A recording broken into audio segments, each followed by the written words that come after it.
Does he stand by his statement today that the Honourable Murray McCully was saying, quotes, he didn't want the lawyers brought in to be talking about compensation because the deal was never about compensation, and he didn't want lawyers going in there saying that, end quote, given that Cabinet noted, and I again quote, that settlement for the long-running dispute, end quotes, was part of the purpose of the $4 million payment to a Saudi investment? If so, why? The right Honourable Prime Minister. Mr Speaker, yes. Mr Speaker, I would note the reference to the settlement of the dispute was one of several things noted in the Cabinet paper with regard to the $4 million. The paper also noted that the $4 million recognises the intellectual property which the Saudi investor brings to the platform and the services and in-market networks he will contribute. Supplementary. Supplementary question. The Honourable David Parker. Is he aware that a month after Mr McCully's statement that he didn't want any financial contributions to be treated as compensation, Mr McCully further directed officials to find, quotes, the appropriate mechanism to meet Al Khelaf's concern for compensation, possibly through a joint venture?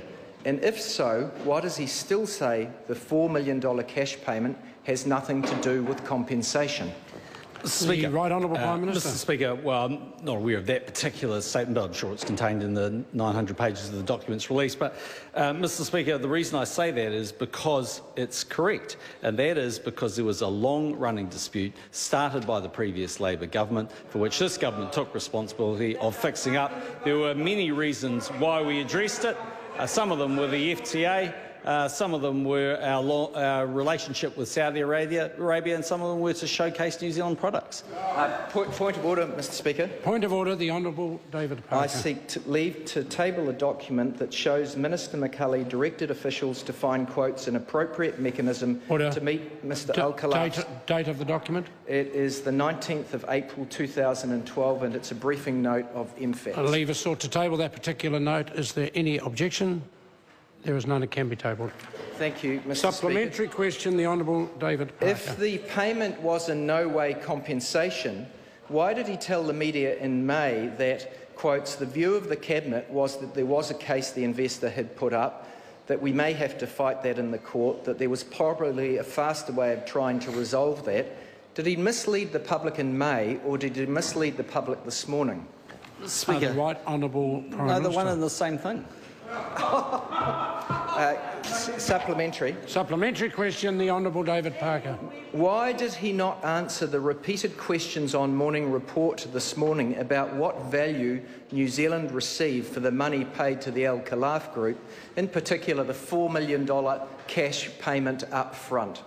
Speaker, the Right Honourable Prime Minister. Speaker, the member needs to either re-listen to the tape or go and read the full transcript. I absolutely answer the question, but what I did very accurately was start by saying this was a mess created by Labor. And unfortunately, Susie Ferguson didn't want to hear it any more than the Labor Party. But the problem is, it's true. Supplementary. Order. Supplementary question, the Honourable David Parker. How can he say that the transaction was so routine that the Treasury didn't need to be consulted when the arrangement was so unusual that the MFAT CEO had to go and try and explain its unique nature to the Auditor-General? Mr. The Right Speaker, Honourable Prime Minister. The member will have to show us where I said it was so routine. Supplementary. Supplementary question, the Honourable David Parker. Isn't it now clear that the $4 million cash payment to Al Khelaf was dressed up as a joint venture in order to get around the Public Finance Act, and doesn't that mean that Minister McCully broke the law? The Right Honourable Prime Minister. Speaker, no, the official advice was quite clear that it was quite lawful and within the delegated authority that MFAT has.